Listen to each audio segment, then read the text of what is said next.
general relativity step by step.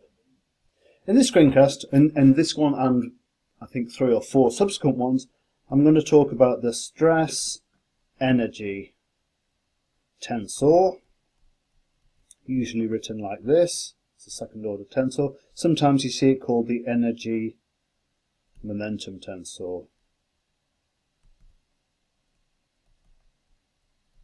I guess it should really be called the stress energy momentum tensor, but that's a bit of a mouthful.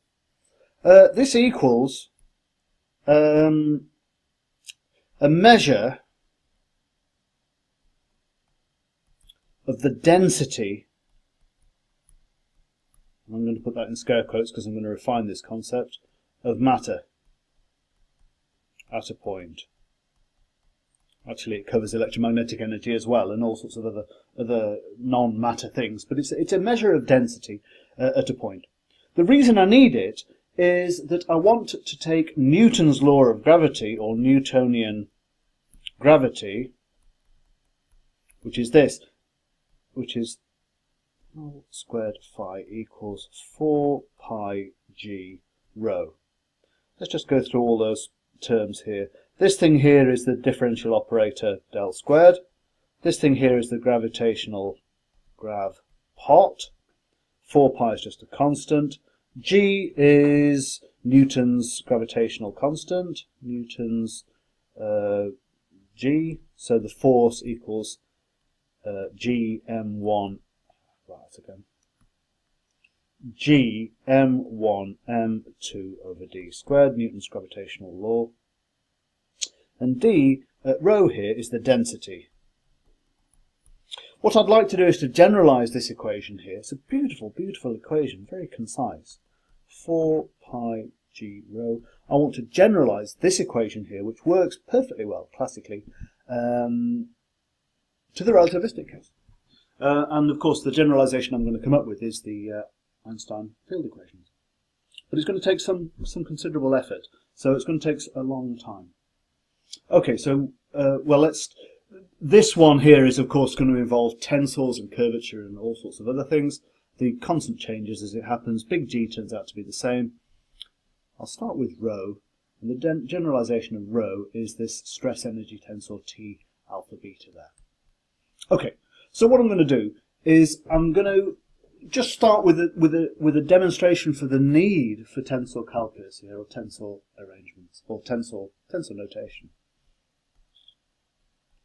There's me, and I've got a control volume here with some particles in it. Particles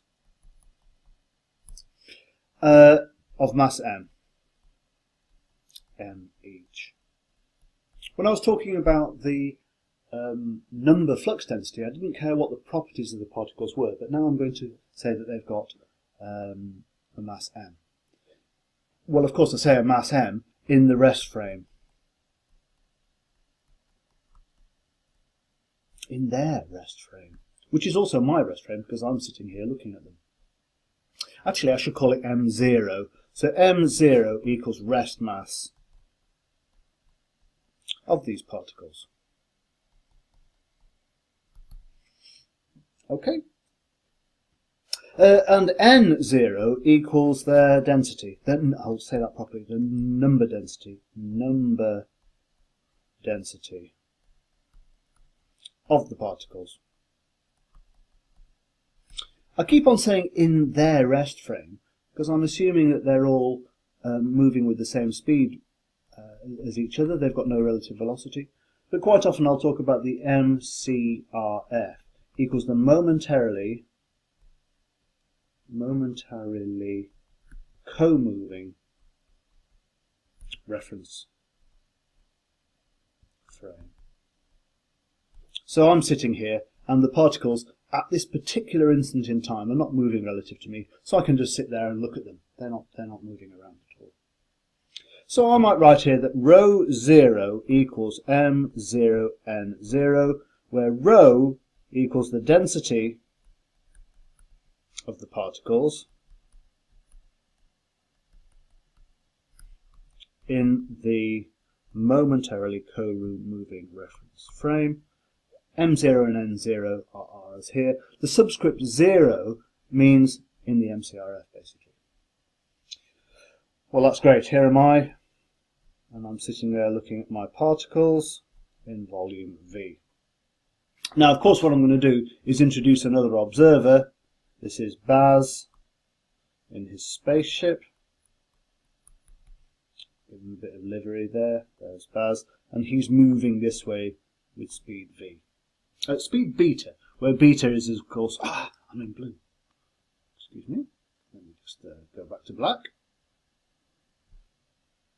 Black. He is going this way with speed beta, where beta equals u over the speed of light. What does Baz see?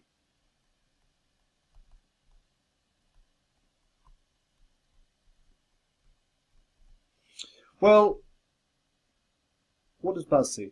Well, Baz won't see the cube as a cube. Baz will see a foreshortened cube. Instead of having length, this length here won't be the same as the other lengths. They will be for me because it's a cube. But Baz will see that distance there foreshortened. If that's L, Baz will see L root 1 minus beta squared. That's the Lorentz contraction. So for Baz, the volume equals V times root 1 minus beta squared because of the Lorentz contraction. What's the mass of the particles? Well, instead of the mass of the particles being m0, which they were for me, for Baz it'll be m0 over root 1 minus beta squared, because they are moving and therefore they have a kinetic energy, or they've got energy, and the apparent mass is larger for them. So for Baz, his density will equal, what will it equal? It will equal m0 over root 1 minus b squared divided by, there's his number density, n0, that's the number density, divided by v root 1 minus beta squared. Actually, I shouldn't have that there, I should just have that there.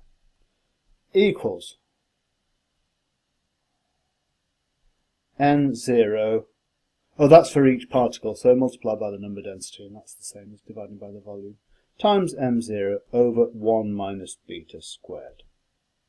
So let's just go through that again. For Baz, in his spaceship, the density that he sees is n0 m0 over 1 minus beta squared equals rho 0 over 1 minus beta squared.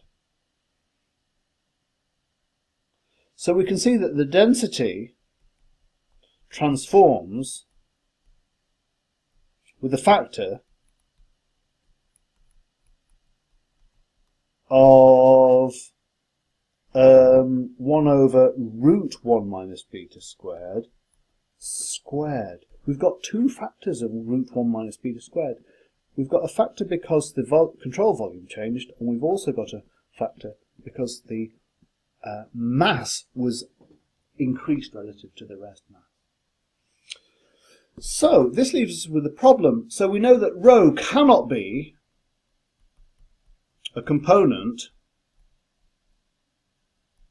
of a vector, because components of a vector transform according to the rule V alpha equals di x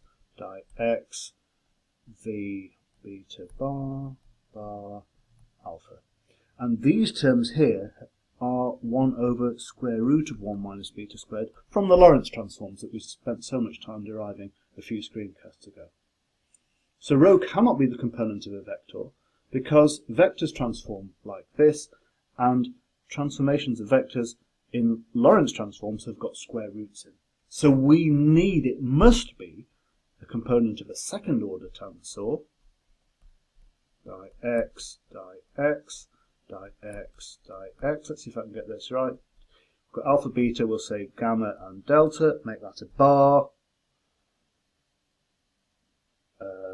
That bar is contracted with that and that free index there, that free index is there. Now, I'm not saying this is a proof that the stress energy tensor is a second order tensor, but if we want rho to be a component of this thing here, we know that the density transforms as 1 over root 1 minus beta squared all squared. So it looks as though we're looking for a second order tensor of which rho, the density, is one component.